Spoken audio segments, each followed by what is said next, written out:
Hello again, everybody. If you could ask anyone who's about retirement age this one question, and you would say, if you could go back in life and talk to your younger self when you were a young adult, just getting started in the world, and you ask them, what is the one regret? The one thing that if you could go back in life and change as a new investor and as somebody who's putting money away for the first time, what would you change? I know there would be a lot of different answers, but I bet you the most common one would be, I wish I would have started earlier. I hear that all the time, and I get it. Why do we do that to ourselves? Why?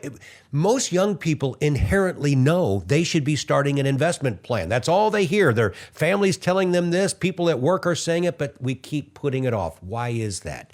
Well, today I'm going to give you some reasons why. Some of them will be obvious, some of them not so obvious.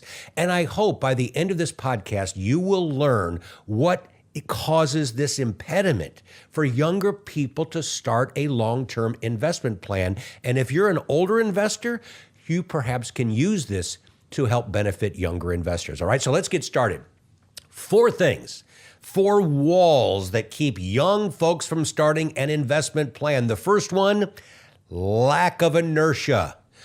I'll get to it. It's no big deal. I'm 20-some years old. There's time. Yeah, there's time.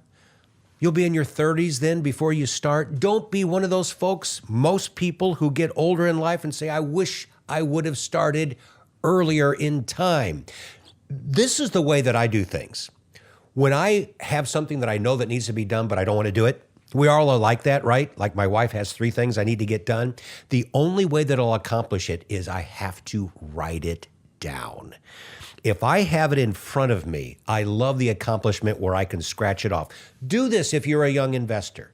Write this down. Say, this Saturday morning or next Tuesday night, I'm going to finally sit down. I'm going to map out how to get started on an investment plan. Now, little off track here.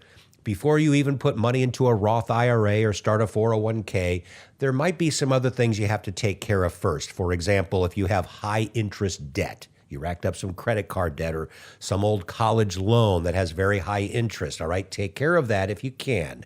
You also need emergency savings when you're starting out.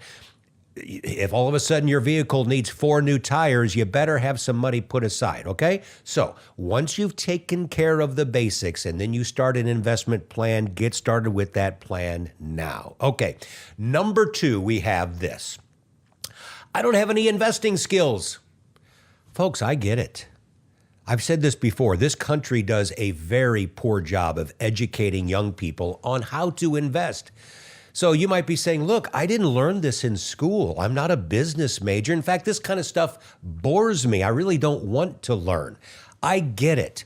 So here's what you need to do. If you work at a corporation that has a 401k or some sort of retirement plan, somebody within that company is going to help you. Somebody in HR, for example, reach out. The third-party administrator of the 401k usually provides a representative who you can call and talk to. You don't need to overcomplicate this. You don't have to be a major in economics. You don't have to have a PhD in finance or investing. You don't. When you first get started out, just a couple of good ETFs or exchange-traded funds, and somebody is there within your company to help you. If you don't have that resource, it's very easy. You could go to the library. I love these books about investing for dummies. All these For Dummies books are really good. I've actually read them, the Investors for Dummies.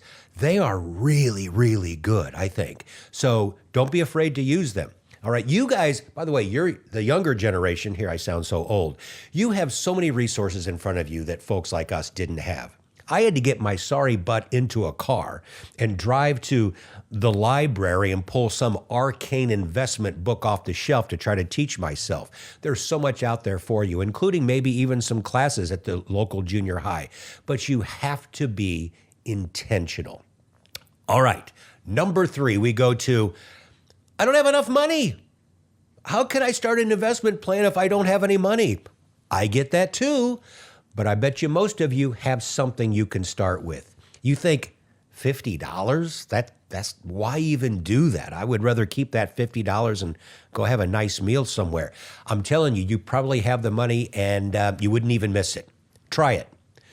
You think, well, $50 isn't going to do it? Guess what? Guess who started with $50 back in the day? All right. When I first started in my young career, I graduated college in 1984. You know how much money I made in my first job? $10,100. That was slightly below the poverty level. Even adjusted for inflation to today, that's $31,000. That ain't much, folks. I had to sell my boat of a car, a 1975 Ford LTD. Luckily, I only lived a few miles from work. I got on my bike. I rode my bike in my one suit and with my tie flapping in the wind, but I was still able to put away $50. You can start with something, and you will realize not only do you not miss it, but you might be able to extend that a little bit. And over time, you will make more money, and you will be able to put more money aside. And finally, number 4. I hear this all the time, even from people who have been around investing for a long time. I'll wait for a better time. No matter what year we're in, you can find a dozen reasons why investing would be scary right now. Hello, look around the world that we have right now. Are there a few things that might give you some trepidation to put money into the stock market or the bond market or wherever? Of course. But do you think markets are going to be higher 5 years from now? 10 years? 20, 30 years from now? Again, this is for younger people getting started. Remember, you want corrections. Young investors, that may be counterintuitive to you. But when you're dollar cost averaging by taking money out of your paycheck and you're putting it into a 401k or to a Roth IRA or some taxable account and you're investing, the thing that helps you grow wealth over time is not a straight up and to the right stock market. It's one that has volatility, one that goes down occasionally because you're buying more shares down here and you get that exponential growth. So do not use that as an excuse. All right, my friends? Remember that investing is back-end loaded. Look, I get the first, and I remember this for myself too.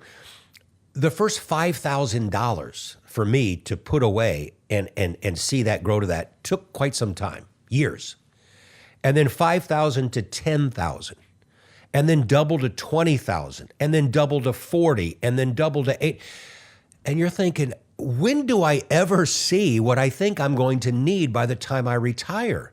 It takes a long time, and then you wake up one day later in life, late in your career, and then it's almost like weeds, but in a good way, weeds of dollar bills growing that are hard to contain if you start early enough and you continue to invest, okay? It's back-end loaded, and all of it, 10,000 to 20,000, isn't it the same as 1 million to 2 million? On a percentage basis, yes. On a dollar basis, of course, no. But you have to go decades until you get there. In fact, speaking of that, here's one of my favorite illustrations. I've used it before on these podcasts. See the thing on the left? You don't want to be that kind of an investor where you're letting all the headlines drive you crazy and you should not invest. No, day to day is no way to look at the stock market. You want to be the kind of investor that focuses on the right. Take this illustration that I'm showing you and put it in your hard drive, especially for younger investors, and pull it back out whenever you think about maybe you shouldn't be investing. It's decades, and it's back-end loaded. So, call to action here. I understand that probably the majority of people watching this and subscribers are not just getting started. If you are, thank you. I love the fact that I've got younger people watching this. So your call to action I just gave to you. You start an investment plan and you write it down, and don't let today's headlines keep you from getting there, and go out and reach somebody with HR or 401k or whatever.